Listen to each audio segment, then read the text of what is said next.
Um,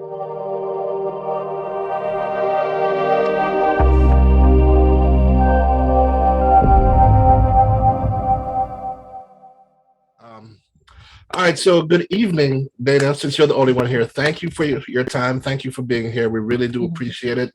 I'm not sure if you're familiar with the Pride Foundation, but basically, what we are is an organization that provides information, provide mentorship, technology training, and everything that comes with it for young adults ages 17 to 21.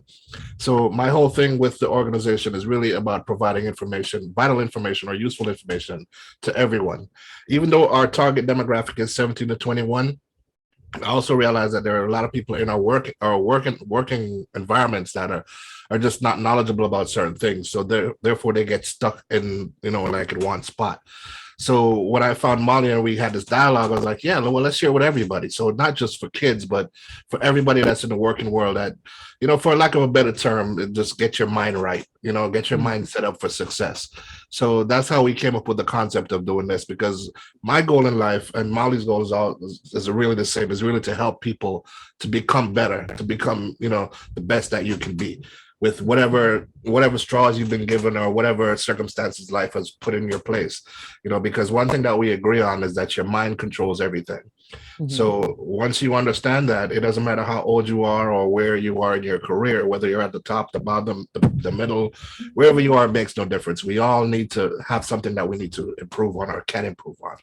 Mhm. So that's why we came up with this series. So I'm glad that you are here. Feel free to reach out and ask as many questions as you want. If you want to put questions in the chat, feel free to go ahead and do that. Or if you just want to just tackle Molly one on one, Mhm. fine. If you want to reach out to me, I'm pretty sure you have my connect because you're on LinkedIn. So if that's where you Mhm. saw it, you know where to reach me. Mhm. So anything at all that you need that I can provide for you, I'm pretty sure, and you know about Blacks in Technology too, so I don't have to go into Mhm. that. Mhm. So yeah. So all right. So Molly, the floor is all yours. So let's do it. Yeah, All right. sure. All right, Dana, welcome and thank you so much for Mhm. calling in.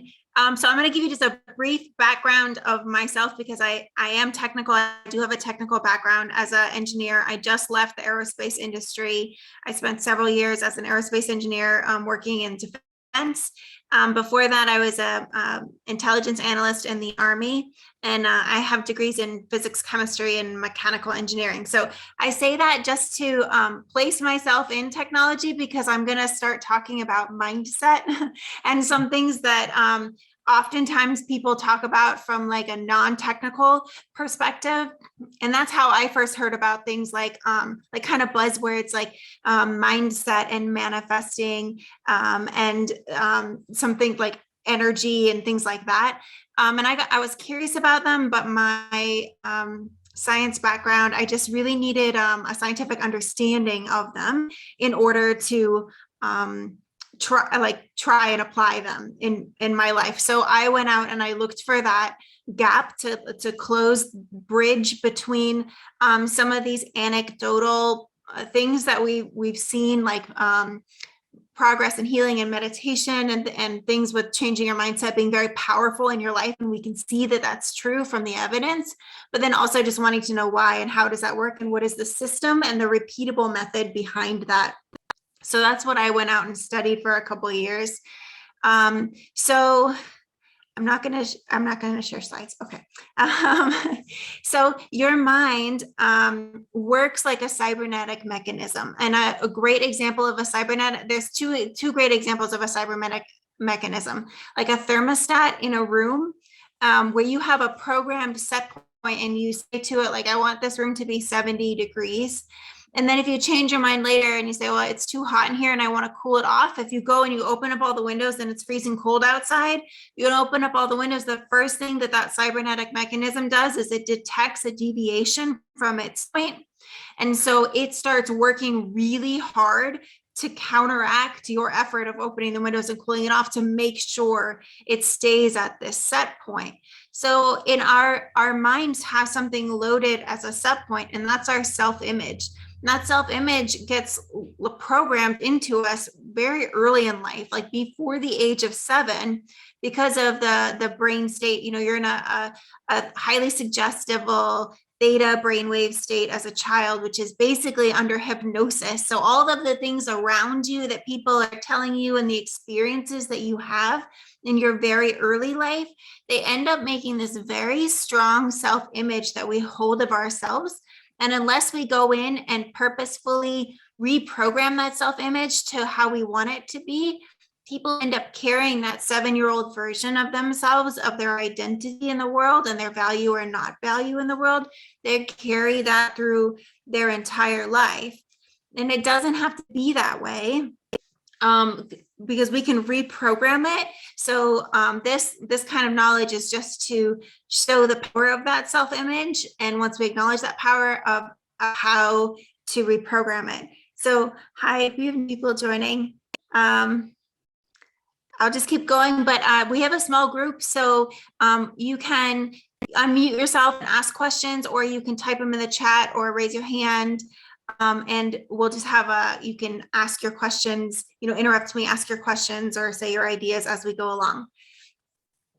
So, so we're talking about this self-image that's programmed in our mind, and it keeps us there. So this can be good or bad. This self-image sometimes makes us work extra hard because it's not going to let us fail below the image that we hold of ourselves, but it's also not going to let us succeed much above the level that we have set for ourselves. It really holds us there. And so when we want to do something like change our career, or we get promoted into management and we've never been in these kind of positions before, and we start feeling the imposter syndrome or something, a self-sabotaging mechanism starts to set in, what's really happening there is your level of success, your achievement in the real world is threatening the self-image that you've held since you're a small child. And the self-image, the cybernetic mechanism in your mind, the way it works, it doesn't know any good or bad or right or wrong.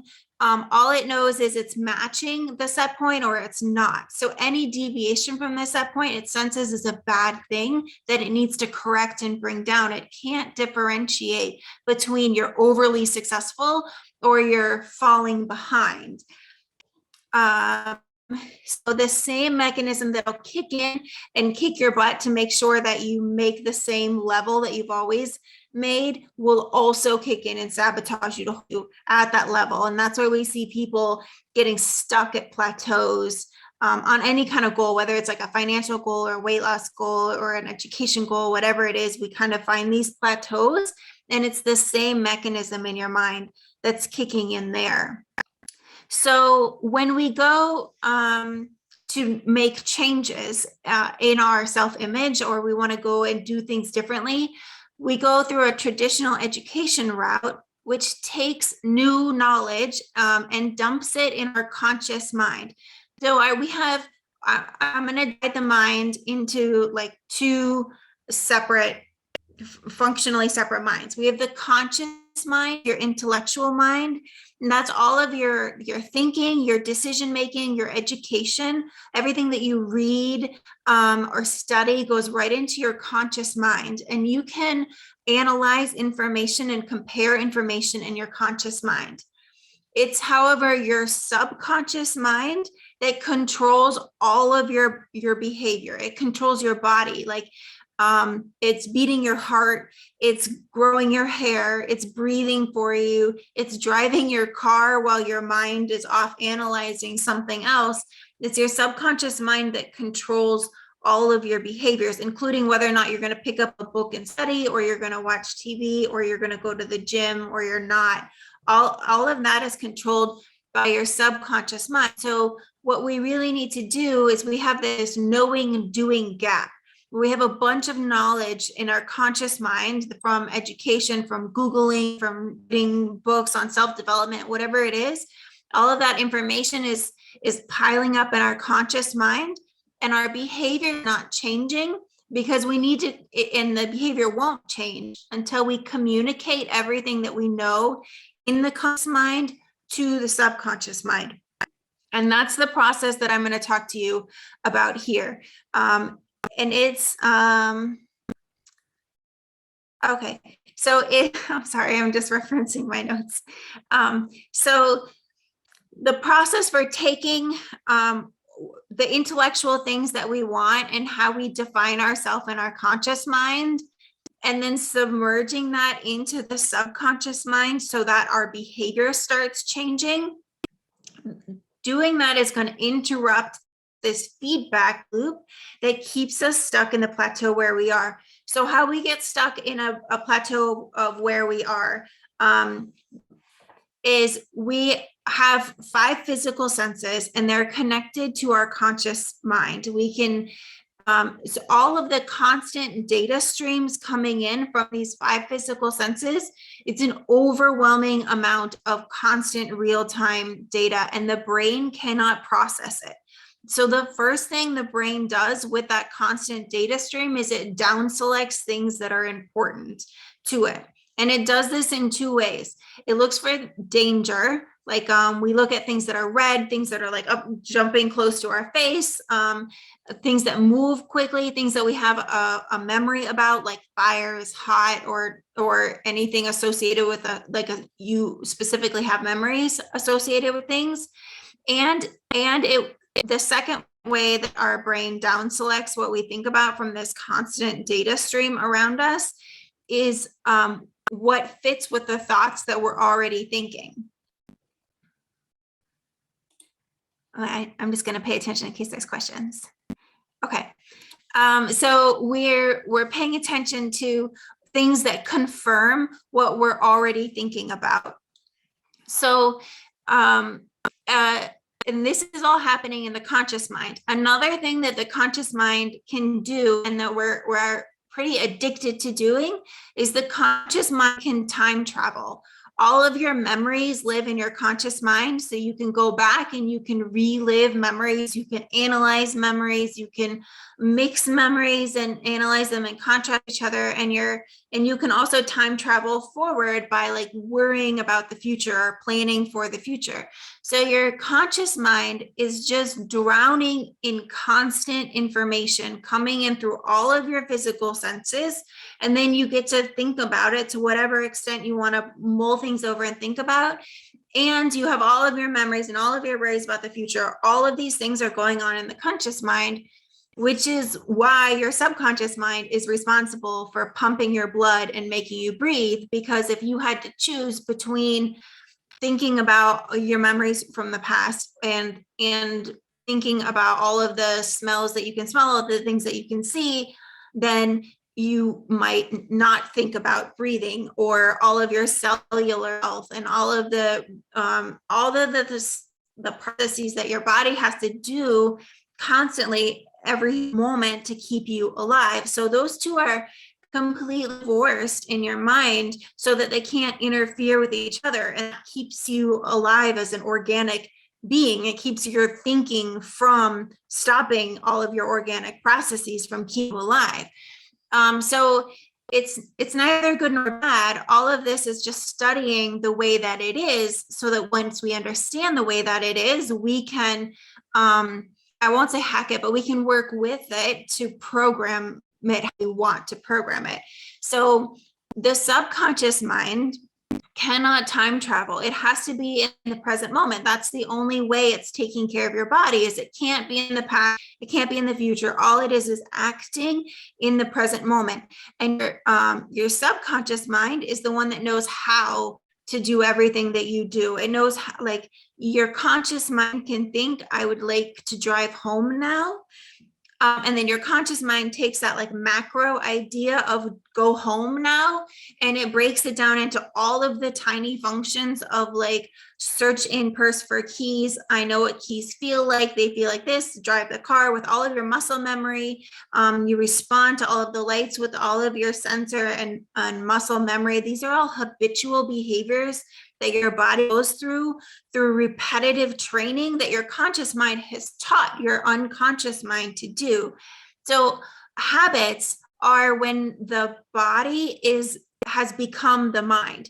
The habit is when the body is better at producing an action than the conscious mind can think through it. So driving is the perfect example. When we learn to drive, or if you have to teach like a 16-year-old how to drive, there's a lot going on, and they have to check their mirrors, and they have to look over their shoulder, and they have to like slowly off one and slowly on the other, and the blinkers, and like it's exhausting to go through all of that. But we repeat it, and then by the time we're adults and we've driven a lot, now we can drink coffee while we're driving, and we can listen to the radio and turn the radio and do all these things while we're driving, and it's not as taxing because we've taught the body to take function away from the conscious mind and put it in the body, the subconscious mind. And there's just, I mean, that's one example, but most of our behaviors by the time we're 35, most of the behaviors you go through your day, you've trained your body to become the mind, and then the mind is free to think. But we're kind of addicted to this time travel. So instead of thinking in the present moment, we're thinking about the past, or we're worrying about the future. So the reason meditation is so effective for people is that it brings them into the present moment. And once you're in the present moment, your conscious and your subconscious mind are in the same place. So now you can start communicating things that you intellectually know into your conscious mind, and then you can actually have yourself and your body do the things that you know how to do. That it closes the chasm between what you want to do and all the things you know to do and what you're actually doing. And that's pretty much the problem nowadays, is this knowing doing gap, because the information is so available online. Like they're all the information you want, you can order and have access to it in a book or a TED Talk or a YouTube or somewhere. The problem is acting on the information that we have. So maybe I'll pause and ask for questions on that. So I was going to kind of break it down into two pieces. One is like, how does the mind work? And then next piece is knowing how the mind works. What do we do to change our behavior? So while we're like halfway through, does anybody want to ask questions or go back over anything?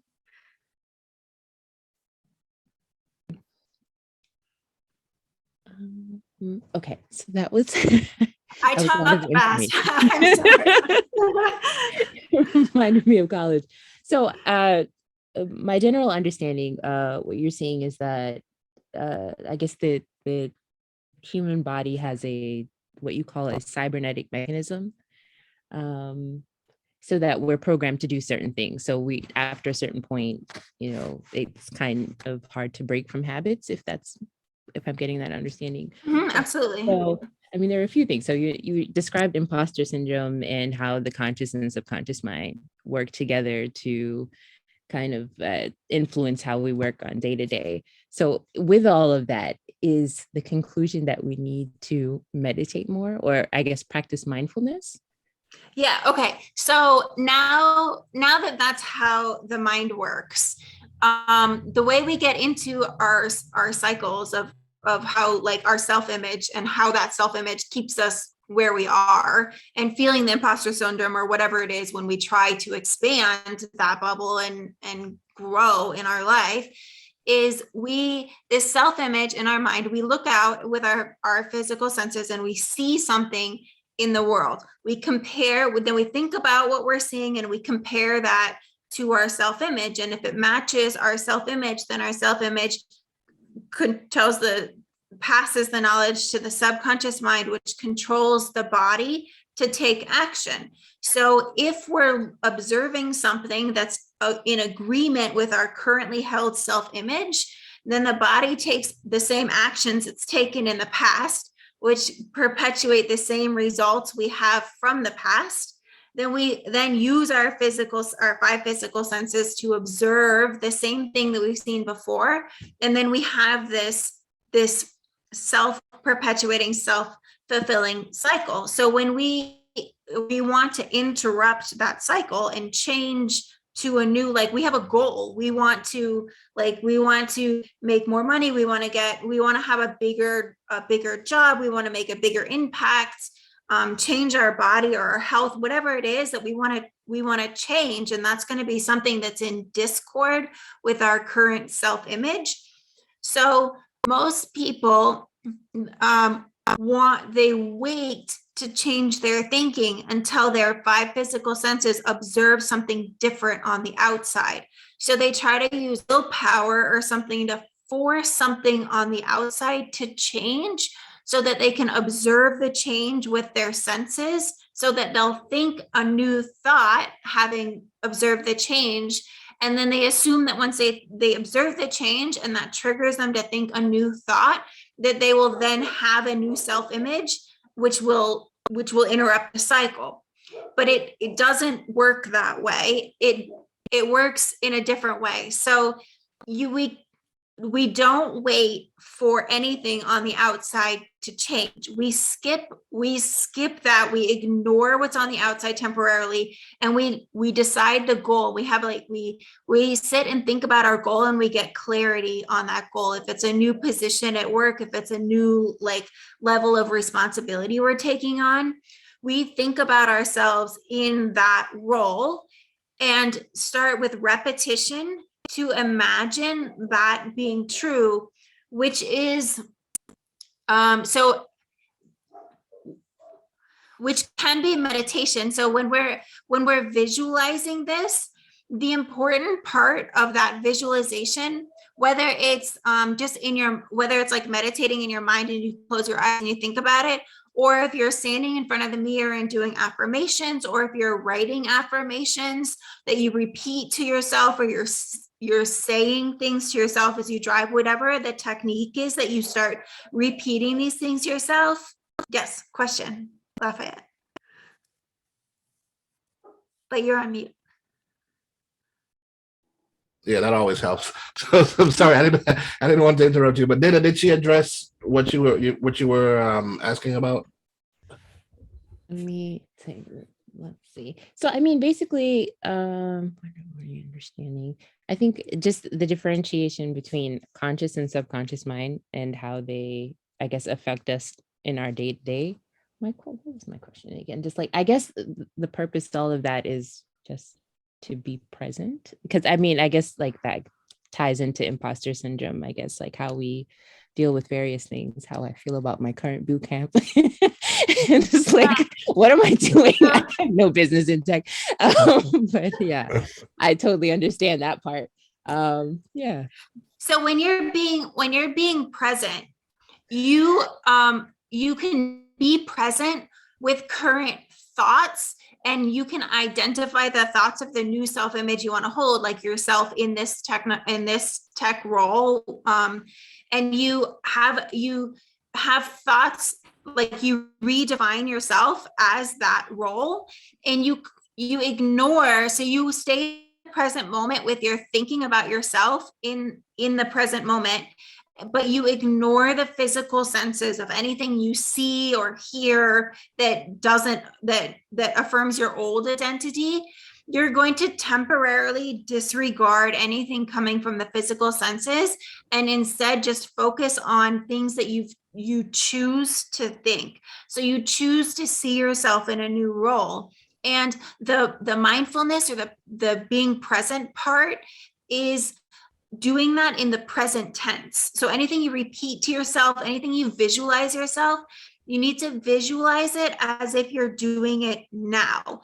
And there will be some part of your subconscious mind, the part that self-sabotages, that tries to keep your old self-image, that will argue with you and try to present you with physical data that says, but that's not what my bank account says. That's not what my job, that's not what my business card says. That's not what my boss said at the meeting this morning. It will argue with you with these things that they're true, but they're the result of past thinking.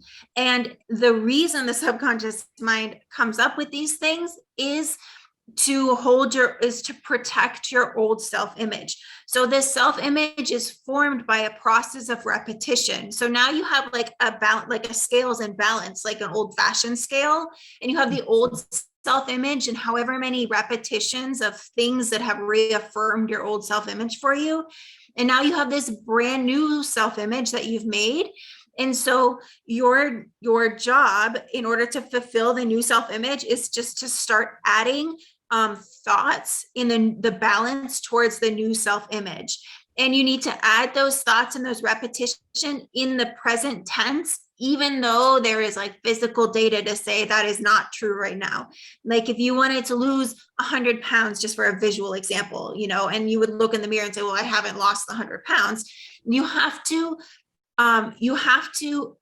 discipline your mind to ignore that fact and repeat to yourself, you are the person, you are the healthy, fit person you want to be, in order for you to identify as the healthy, fit person you want to be, so that your actions will change and then the weight comes off. So people wait for the physical evidence to show them something, to think different thoughts about themselves, and it never happens. So the key to it is to think different things about yourself before the evidence changes, and then the evidence will, without question, in time change to meet your new self-image, because that's, now you have a new thermostat, and the thermostat says, well, it must be 95 in the room, and it will kick in every system in your body that has available to it, which is very powerful, to make the new set point real for you. You just have to,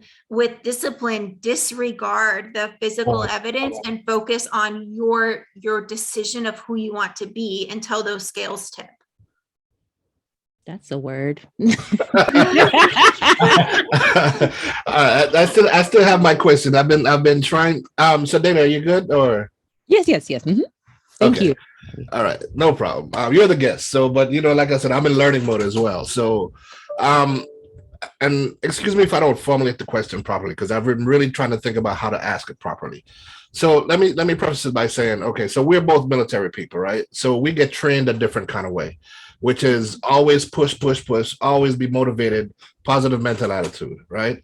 So my question is, as you're talking about, you know, how basically your background determines what your future is going to be, how does that relate to imposter syndrome? Because if I'm always pushing, let's say like when you're in the military, right, you're moving up in rank. So, you know, you have to do this, you have to do that, you have to do this, right? So when you get there, why would you consider it, or is it considered imposter syndrome? Because you worked hard to get there and you wanted it. Depends how you feel inside, you know, like if you've been called like Private Hamilton for 4 years, and now you show up to work and somebody calls you Sergeant Hamilton, and now you're in charge of 4 privates. Like it depends how you feel. If you feel like I earned this and now I'm in charge, then other people around you reflect that back to you. They're like, look at Sergeant Hamilton. He earned his stripes, and now he's that. And you experience, like, so you project towards them that you are the new role, that you have earned your new position. And imposter syndrome would be somebody who gets the stripes and it's there on their chest or their shoulder. You know, I don't know which uniform you wore, but like right. It's there, but they don't feel it. And what happens by them initiating, I don't feel it, or I feel the same as when I was a private. Why should anybody listen to me now? They initiate that thought, but what they end up experiencing is people showing that back to them. So then people mouth off to them, or people don't respect their rank, and they say, why does this nobody respects me? Why does this always happen to me? Why am I never respectable? Like nobody takes me seriously. But in reality, what happened is they initiated it by how they saw themselves. And you have other people that are like, we call them like an old soul or something, right? And even though they're the youngest person there, they come in and they take command, and that right. confidence that comes from the person, and it's just reflected back to the person by everybody around them. So if anybody's waiting for the people around them to pay attention to their new stripes for them to feel like a sergeant, it's never going to happen. You have right. to go home and feel like a sergeant and walk in like a sergeant right. in order for everybody around you to show it to you. Got it. So with like Dana's situation, like her saying, okay, she wants to get into technology and she's kind of feeling, you know, kind of reserved about that. So is that technically is that imposter syndrome? Because she's going through the classes, she's doing the stuff that she wants to do because she knows where she wants to go. So let's say she finishes her boot camp and she goes gets a 6-figure job in technology right after boot camp. Now, is she gonna have imposter syndrome at that point because she worked for it? She knows that's what she was going for, right? So is that technically imposter syndrome, or is it? That's what I'm trying to figure out. Am I wording it right? Yeah, so if you walk into a room, so I've had that. I go in rooms where I'm like significantly younger than anyone else, or I'm the only one who looks like me in the room, or I have like less degrees than everyone else in the room. And then we all start talking, right? And it comes to like my turn to present or something. If I'm not confident, I'm saying it as me instead of Dana, because I don't want to project this on you, Dana, if it's not your, No worries. It's that I know from my own career, the reason I left my career to become a coach and to do this is because of the profound change I experienced in my own career from having an inferiority complex or an imposter syndrome, whatever you want to label it as, is I'm sitting in the room and I know the right answer. I know I know how to fix the technology. I know how to program the machine. I know how to build the thing, whatever, but I don't speak up and say it because I'm younger than everyone in the room, because I'm the quietest voice in the room and other people just keep talking over me. And I think, why can't, like, I'll get it across when they finally listen to me or when they give me a turn to talk. Well, they're never going to give you a turn to talk. You have to stand up and say it. And I was just, for years and years, I was just too afraid and didn't have the confidence in myself to stand up and say it, until I came across this material and I said, I have ideas to express, and I want to be the person to express my own ideas. I don't want to hand them off. I don't want to have like a partner that's like a charismatic partner and I'm the little lab rat and I'm always handing off my ideas to the other person. I don't want to do that anymore. I want to stand behind my own ideas. And I went out and found this. And so by a process of repetition, like writing on a piece of paper in the present tense, so that I'm talking to my subconscious mind, because if I write, I will be confident, I will get promoted, then my subconscious mind says, oh, will, that's not now, disregard. I don't, like, the future is not the subconscious mind's domain. So it says like, well, currently I'm not this, but you're saying I'm going to be that in the future. I don't have to compare right now. I don't have to do anything. It just ditches it. So when you write your affirmations, or whenever you visualize yourself being who you want to become, you do it in the present tense. And immediately it will threaten your old self-image. And that's a good sign, because it means you're in the right place. It means that you're actually overwriting the old self-image. And so you understand, like, as soon as you feel that, like that threatening of the self-image, what comes up with all the arguments of like, who do you think you are? Or you just graduated boot camp 2 days ago and this guy's been in position for 5 years, whatever the argument is, when those things come up, like, see them as a good sign, because they're a sign that you're actually threatening the old self-image by reprogramming in the new self-image. So where it used to be like something like that would come up and you would listen to it because you'd say like, well, that's true. And then you would listen to it and act on it. So now when you hear that, you're like, oh, that's only true because of things I thought and did in the past, but I'm thinking and doing different things now. And so it's not going to be true anymore. And I can disregard it. And so you start to be able to process the thoughts that come up for you and treat them differently.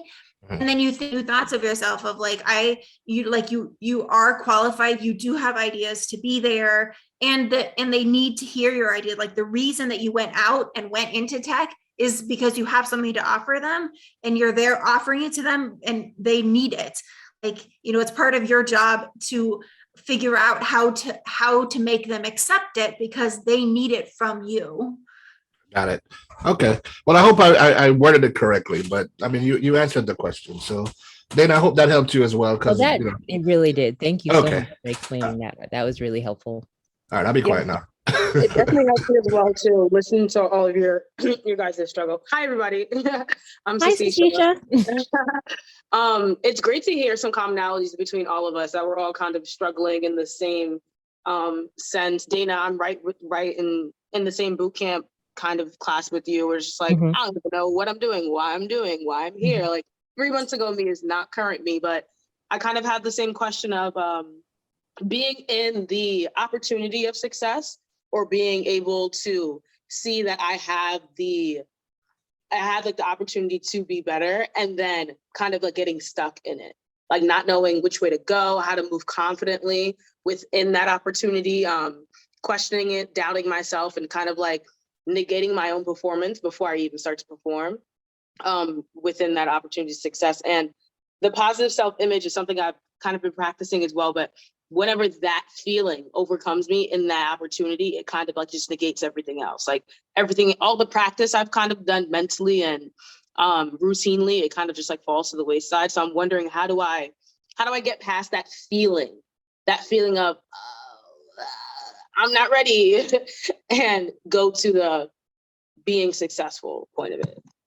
Yeah, okay. So recognize that feeling of I'm not ready, or whatever the specific argument that comes up at the time is. What's happening is your old self-image is being threatened. So recognize it right away. Like there's power to labeling things, like in your amygdala, like the way it reflects in your brain and stuff. When something's unknown, it can be an attack, and like it takes like physical like RAM processing of your brain, that more of it gets focused towards it. So as soon as you label it, it goes out of that like high computation brain computation thing. So as soon as you feel any kind of those arguments coming up, if you can recognize right away, like this is my old self-image fighting for its life, because the cost of your new person is overwriting the old person is going to go away, and it's trying to, and your old self-image, in its defense, it's telling you like, I've kept you alive this long, like what, I've done a good job, like you're alive. And your new self-image is like, well, we're alive, but we also want to do more and expand, and like life is a very low baseline, we have a higher goal than that. So when you feel that coming up, if you can recognize, all right, what's happening here is you're hitting, I call it the terror barrier. You're hitting the terror barrier, which is any time that you're trying to do something outside of your current self-image. But like, once we recognize this, like you want to be hitting the terror barrier for the rest of your life. That is growth. And you get more and more comfortable with that, like bouncing up against the terror barrier feeling of like it goes from feeling horrifying and crippling to feeling like exciting, but it's really like physiologically it's the same thing is happening. Like maybe it's like sweaty palms, or like butterflies, or like kind of goosebumps, or like jitteriness. And when you don't know what it is, it feels like terror, and when you do know what it is, it feels like excitement.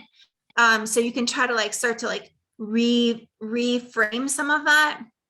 And another thing you can do is, when you're you need mental discipline to choose your own thoughts. Like it doesn't take mental discipline to take, like, to see something with your eyes and then think about what you're looking at. Like that's what we do all along. But when you have a goal and you want to change, you need to be able to see something in your mind that you can't see with your eyes yet. Like this is what vision, like the people with vision, like the Steve Jobs, the Elon Musks, the people who pushed us forward and bring a whole bunch of people forward with them, are able to hold a vision in their mind that other people can't see yet. And that takes like a discipline of a mental muscle. So just like you go to the gym and you lift heavy weights at the gym, so that when you go to lift something heavy out of the gym, you can do it even though it's in a different format than like a dumbbell. In your mind, you can practice having focus and mental clarity by like staring at a candle flame. And so I set an alarm, and I would start at 1 minute, because it's a long time. Like to have unbroken focus for a minute at the beginning it's a long time. So, and I'd set an alarm so you don't have to think about how long has it been. Like it hasn't been a minute if the alarm hasn't gone off. And I stare at the candle flame, and I just think candle flame, candle flame, candle flame for 1 minute. And then you up the time as you practice. And the thought being, and if you don't want to stare at a candle flame for like, the candles fire or something, you can put a dot on the wall, like a sticky note, and put a dot and just put it against, like across from somewhere where you're comfortable to sit and just look at it. And if you can focus your thought on a candle flame or a dot on the wall or anything for 30 seconds, for a minute, when it comes time to focus your thought on your vision, or to focus your thought on a good feeling and ignore a bad feeling, that muscle that is stronger. Like I say muscle, like it's a circuit in your brain. It has to do with firing and wiring, and like you're actually creating new neural synapses. And while you create new neural synapses, old neural synapses are dissolving, because the way they get stronger is just time spent firing them. So by dedicating time to firing new neural synapses, it has to be that old neural synapses are dissolving. And so that's the actual thing, like physically going on inside your physical brain when we say old self-image is going away. Like the old self-image is the sum of neural synapses. And as you don't fire those, you don't send electrical current through them by thinking, you're sending it through somewhere else by thinking, those dissolve. And so you can practice that by just spending disciplined time staring at a candle flame or a dot on the wall. And I say that over meditating, because meditating is like, it's really, I don't know how to have nothing in my head. I know how to repeat candle flame, candle flame, candle flame over and over. That's an instruction I can follow. But to just sit there and have like nothing in your head is like, I don't know how to do that.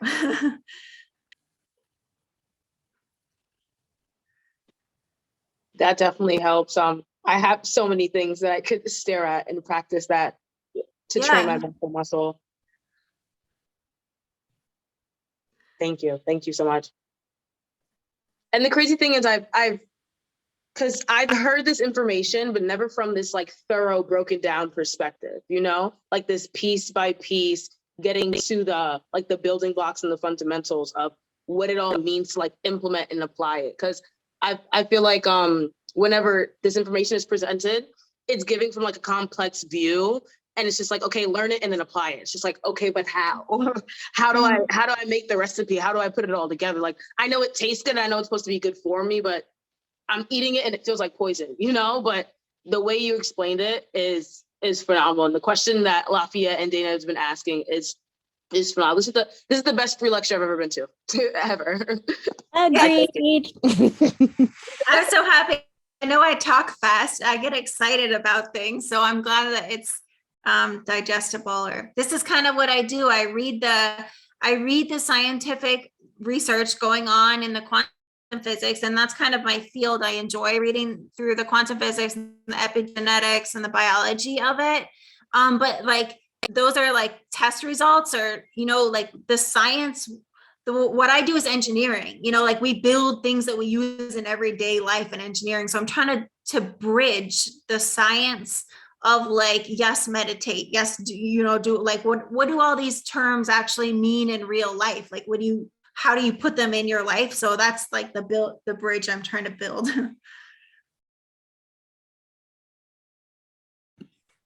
That's interesting. I know you mentioned epigenetics, and I feel like this is taking a left turn, but I whenever I've ever heard the term epigenetics, it's always about like passing down trauma.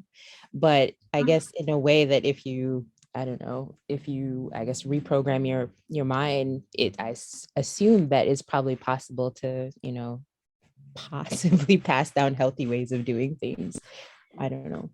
Right. So epigenetics is like our genes back in like when Darwin said about evolution and genetics, the scientific community went off on this crusade to map the human genome, thinking that if we understand all of our genes and all of our chromosomes, that we'll understand like a Gattaca, kind of like if you've seen that movie, like as soon as you're born, we're going to know that you're going to die of heart disease, or you're going to be really smart, or you're going to be a good musician, whatever. We're going to be able to read the genes and tell you this. And for decades and like billions of research dollars, they went off looking at this human genome. And it turns out now we've mapped the human genome. It turns out that genome, your genes in your body don't actually have any effect on your body. It's the proteins that the genes signal to make. And a single gene can be signaled, like upregulated or downregulated, to make multiple different proteins depending on the environment in your body. Now, the environment in your body is a cocktail of chemicals like endorphins, like serotonin, and like things that your brain, the electrical signals in your brain signal different chemical cocktails in your body that we feel as emotions, but emotions come down to like a mixture of chemicals. So when you're feeling happy, your genes will express different proteins. If you're feeling stressed, your genes will express different proteins. And like the two kind of bucket categories for this are fight and flight or rest and restore. So if the cocktail in your body is constantly in fight or flight because of a trauma, you will genetically express different things and you will manifest different diseases in your body because the genes aren't able to produce the proteins that would fight those diseases. So you become susceptible to those diseases. And then we condition our children with the same like conditions that we have, like the same emotions that your parents have, like emotions towards the world, towards other people, towards money. These things get like passed down as emotions through the generations. And so not only do you get your genes from your parents, but you would get your genetic expression from your parents. So like your genetics might not have to express a disease, but if your parents are always in fight or flight and that they condition their children to stay in fight and flight, then the children start manifesting, like the genes in the children express the same way that the genes did in the adult. Whereas if that child is removed and adopted into a totally different community, then for better or worse, like that child will start to express the things of that community. So there are examples of children with healthy genetics or no family biological history of a disease being adopted into a family that has a trauma in it, and now its genes get expressed in a different way than its biological lineage has, and it expresses the disease, and vice versa. You take a child from a genuinely traumatic background and remove it to a healthy background and get it out of fight and flight and into rest and restore, and all of that genetic expression changes without even changing the physical genes, but the life that they experience and the health of their body is different based off of the environment. And so epigenetics can kind of go either way, but your emotions and your thought produces the environment of your body. So especially for anybody fighting a health condition or wanting stronger immunity in times of COVID and things, like thinking positive thoughts about yourself and the world around you changes the conditions in your body to more healthfully express your existing genetics.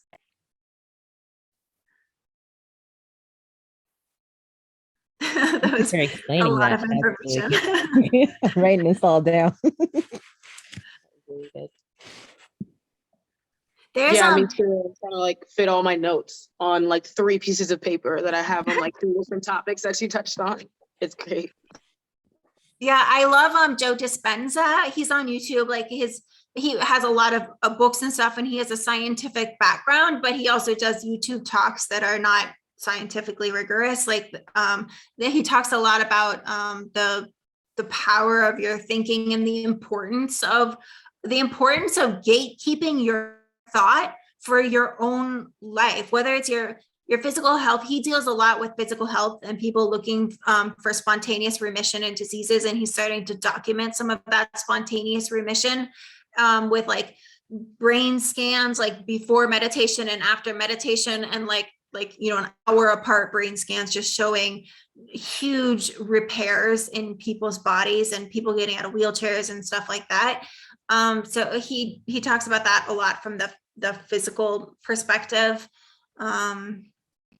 Then I study more with Bob Proctor, who talks about these things kind of more from like a business or financial perspective of like the way you perceive the world dictates what you offer to the world. And if you feel valuable and you feel like the world is a valuable place to offer your value, you're going to have a way more productive, successful, financially productive career than somebody who looks down on themselves and the people around them.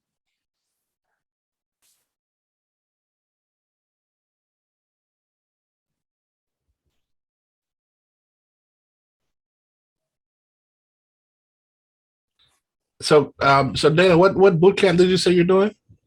I'm doing the My Tech Best Friend ServiceNow Systems Business Analysis Bootcamp. That's tech.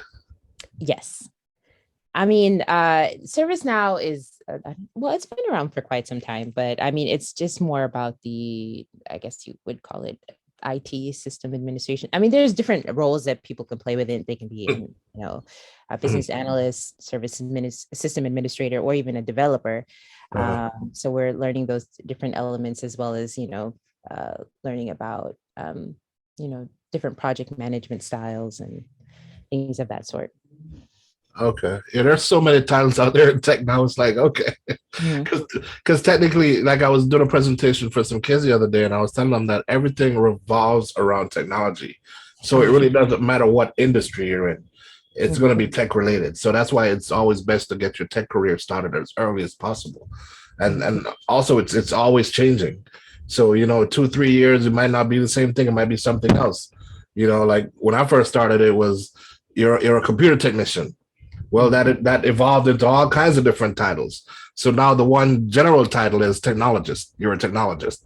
Because if I start to tell you what I do, you're not going to understand. It's not just fixing computers. That's like this small. You know what I mean? So, yeah. So, but that's interesting. So I was just curious about that. So, all right. So Molly, do you have anything else, or do you want to wrap up, or? We can wrap up. I'd say in conclusion, your mindset matters. Your mindset matters, and you're in control of it. And I'm on LinkedIn. You have any questions, you want clarification, or anything stands out to you that you want to talk about more, find me on LinkedIn, and I'd be happy to talk about mindset with anybody, anytime. That's great. I'll definitely find you. Thank you. Yeah. So guys, keep in mind, or should I say ladies, I'm sorry, keep in mind that we're doing this once a month. So please register for the other sessions, because we're going to be building on, every month or every session we're going to be building. So if you could also share the link with your colleagues, that would be great. I know it's great because it's a small room and we can ask all the questions and soak up all the information. But, as a foundation, our goal is to get the information out to as many people as possible. So if you guys can help us with that, we would greatly appreciate it. I like to talk. Molly likes to talk. So, we like sharing information with people. So please, if you could share it with your colleagues, that would be great. I'm on LinkedIn. I'm pretty sure you guys are already connected with me on LinkedIn as well. So you can see the other stuff that we have going on. Like I mentioned at the beginning, the foundation's demographic is really like 17 to 21, because we want to be able to get to kids before they start doing all the wrong things, and that's seniors in high school and even when they're in college, because a lot of kids come out of college these days and they still have a lot to be desired. Let's put it that way. So that's why we focus on that demographic. But, I appreciate the fact that Molly's here and sharing her knowledge with us, because I think as people that are professionals, if we are in careers, whether we're trying to move up or sideways or whatever we're trying to do, this information is valuable to all of us. So that's why we decided to do this session. So I really appreciate you guys being here. I know you could be doing a lot of different things. So I hope it was beneficial to you. I hope you got the information that you wanted out of it. Connect with me. I will connect you with Molly, or however you want to go about doing it. But please register for the other sessions that we have. So it's going to be 1 hour every month. And if you want to go further beyond that, Molly's also available for private sessions as well. So yeah. So thank you all for being here again. I do appreciate you. Does anyone have any questions, any thoughts, any comments before we go? No, just gratitude, immense gratitude. Thank you both so much for arranging this. And you said you guys love to talk. I love to listen. I'm such an observant student, Out of all the things I've heard today, this is something that I will go to bed just memorizing, replaying in my head. So I'm so thankful for this, and for sure you'll see me on LinkedIn. LinkedIn has become my new Facebook and Instagram. Like, forget those other apps. Like this one actually pays me and builds me. You know, so Yeah. you'll definitely see more of me. Thank you so much. Mhm. All right, cool. All right, thank you, Molly. Have anything to close with, or are you good to go? Or All set. Thanks, everyone. Thank you so much, Molly and Lafayette. It was wonderful. It's the best All part right, of my day today too.